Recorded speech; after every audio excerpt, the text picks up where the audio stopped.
Assalamualaikum warahmatullahi wabarakatuh. Ketemu lagi sama aku. Today I want to sharing. Jadi di video kali ini spesial sharing tugas kuliah aku sih sebenarnya, yang kemarin baru aja aku presentasiin.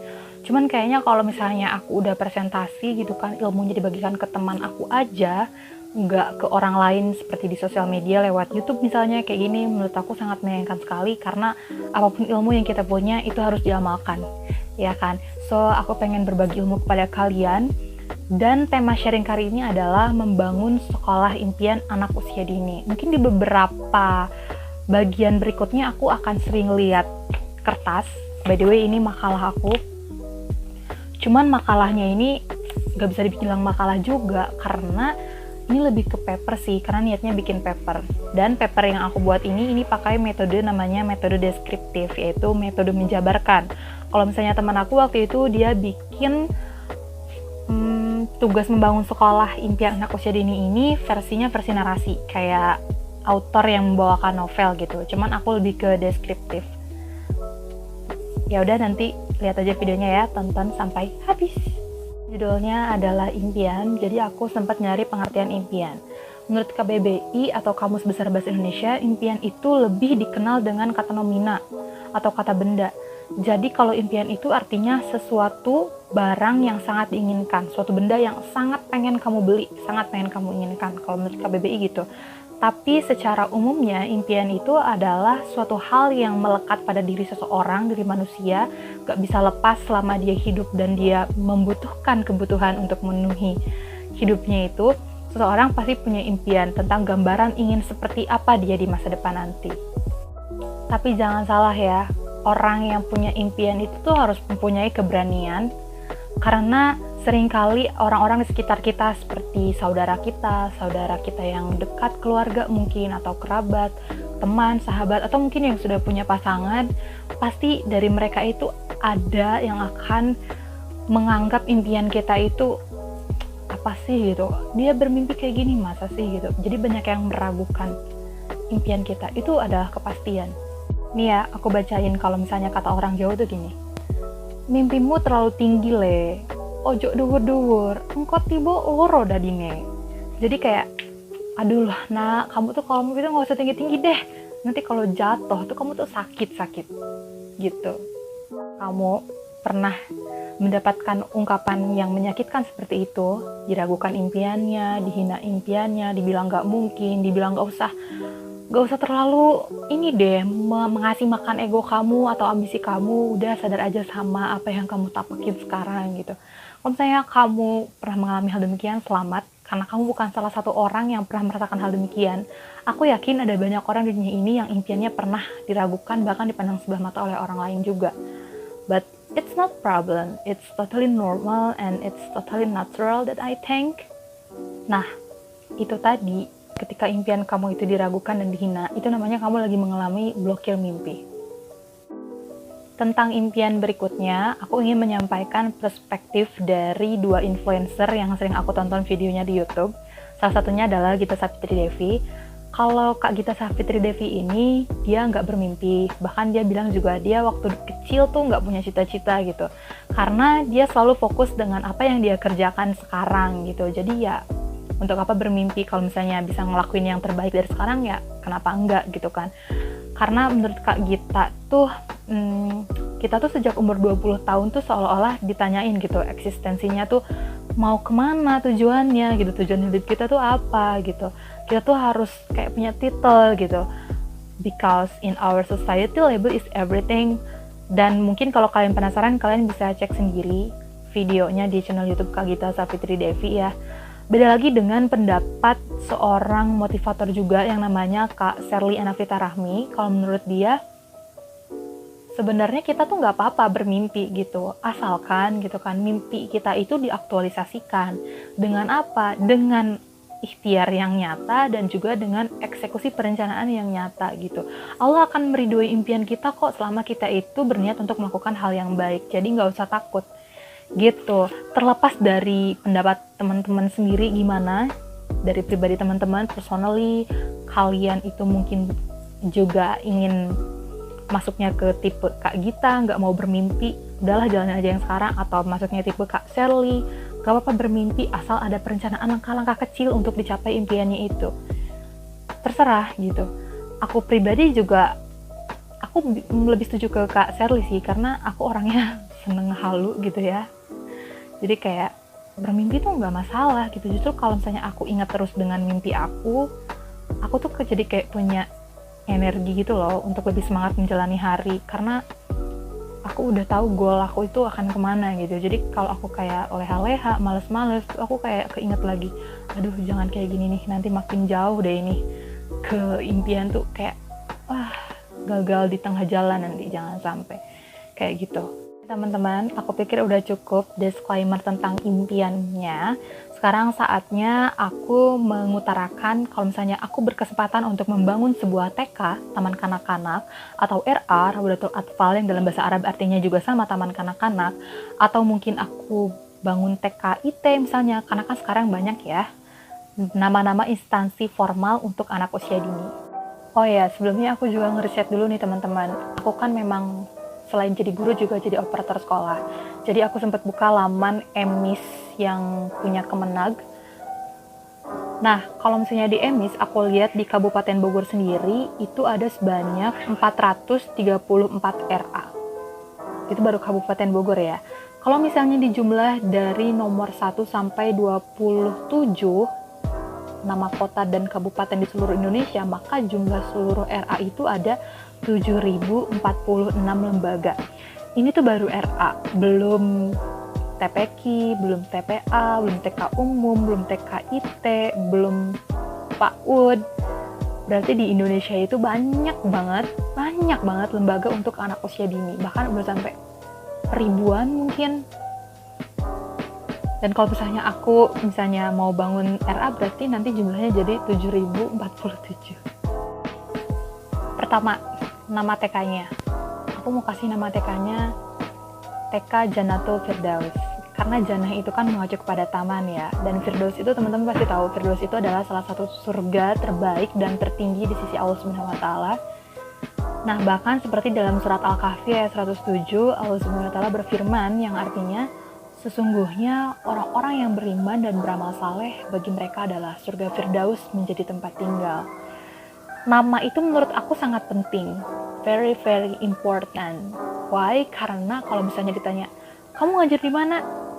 Di TK Jannatul Firdaus. Kayak wah gitu, kayak oh my god, dia mau ngajar di TK yang namanya kayak surga gitu.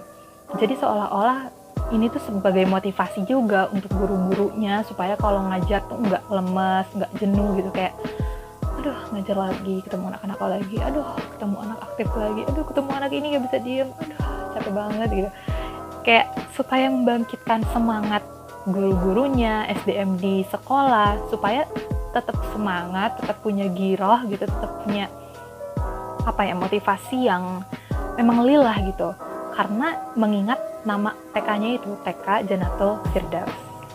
Next, visinya mewujudkan generasi Islami sejak dini yang berakhlak mulia, cerdas, mandiri, dan berkebangsaan.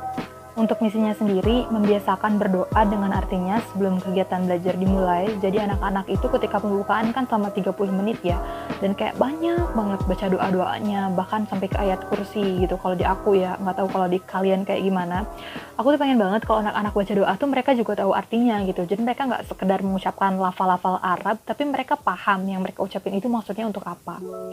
Kemudian mengasah kepekaan di sekitarnya dan kemampuan berpikir melalui pengalaman seperti melakukan praktik sains. Ini tuh bisa dilakuin dengan karya wisata. Terus nomor berikutnya adalah mengembangkan kemampuan anak melalui kegiatan life skill. Contohnya gini, kalau misalnya anak-anak jam istirahat kan biasanya bawa makan kan. Bagaimana caranya kita sebagai guru itu bisa mengadakan pembiasaan untuk anak-anak makan sendiri. Terus kalau misalnya habis belajar, alat-alat tulisnya dimasukin ke tasnya sendiri, bangkunya dirapikan. Kalau misalnya kita menyediakan sebuah kaca dan sisir, itu kita juga mengajarkan anak untuk belajar menyisir rambutnya sendiri. Untuk anak laki-laki, kalau untuk anak perempuan di RA kerudungan semua ya. Mungkin di TK umum ada yang enggak. Nah itu bisa juga tuh pakai metode kayak gitu, belajar rapiin rambutnya sendiri gitu. Terus juga dengan toilet training, kayak ngajarin anak-anak supaya bisa menggunakan toilet dengan baik dan benar sendirian tanpa bantuan orang tua. Ya memang yang namanya kayak gini tuh harus lewat pembiasaan tiap hari sih, supaya anak-anak jadi bisa nantinya. Selain itu mungkin juga ngajarin anak untuk pakai sepatunya sendiri. Banyak ya, kita bisa cari referensi lain untuk kegiatan life skill ini. Next, membiasakan perilaku islami dalam kehidupan sehari-hari. Seperti contohnya kalau misalnya anak datang ke sekolah, dia harus ngucapin salam. Kalau dia mau berpamitan, dia salim ke bu gurunya. Kalau misalnya dia mau lewat harus bilang permisi, punya salah minta maaf gitu kan. Kalau misalnya mau butuh bantuan bilang minta tolong, kurang lebih seperti itu. Dan kalau misalnya dikasih sesuatu, dia harus bilang terima kasih. Maksud aku tuh di sini kayak 3 magic word yang selalu diajarkan kepada anak-anak di TK tentunya. Kemudian mengenalkan pada anak nilai-nilai Pancasila yang bisa diterapkan dalam kehidupan bersosial. Ini juga bisa dilakukan dengan cara mengadakan belajar berkelompok. Sentra sih masuknya, kelas sentra. Biasanya kan udah pada masuk kelas sentra ya sekarang anak-anak TK, di mana mereka diajarkan untuk kerja sama, untuk ngobrol dengan temannya yang mungkin belum pernah diajak ngobrol, belum kenal mungkin, gak tahu namanya. Jadi anak-anak itu diajarkan untuk bersosial, sehingga tidak menjadi seseorang yang individualis. Kemudian menciptakan kondisi bermain yang edukatif di samping alat-alat permainan yang seperti dari besi gitu. Sekarang tuh udah banyak loh alat edukatif. Salah satunya adalah aku seneng banget dengan banner yang besar gitu ya, tapi di banner itu tuh isinya adalah seperti permainan ular tangga, tahu nggak?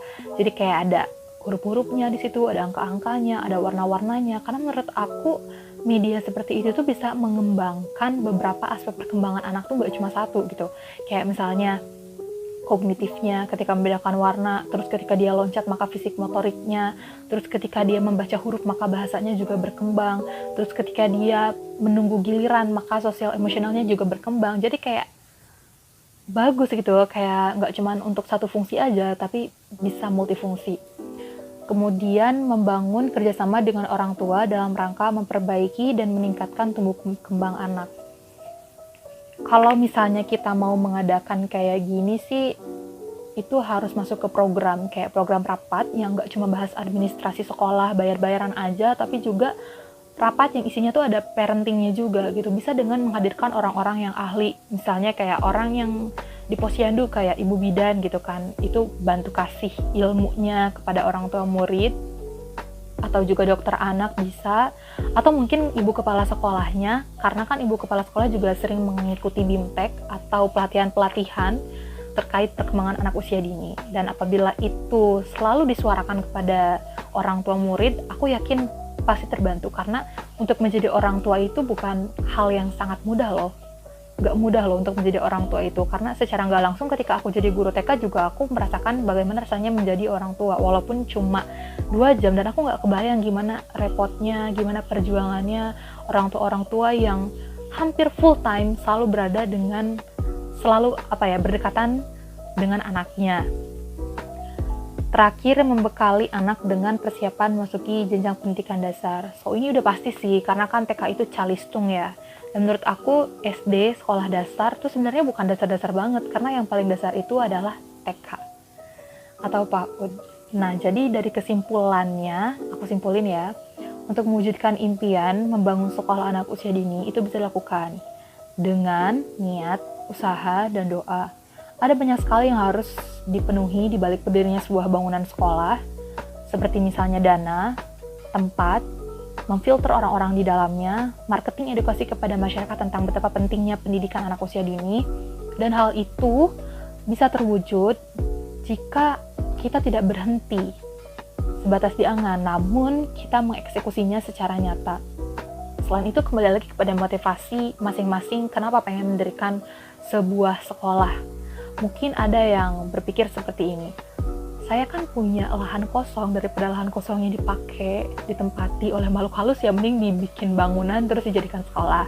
Atau misalnya saya sebenarnya punya ruangan yang cukup luas seperti aula, tapi saya kontrakin gitu. Cuman zaman sekarang kan orang-orang kontrak biasanya ada yang kabur ketika harusnya pembayaran gitu kan, daripada dipakai orang yang kontrak, mending dijadikan sekolah aja. Karena kalau misalnya jadikan sekolah kan artinya ilmu setiap hari itu bakal jadi amal jariah juga untuk pemilik tempatnya.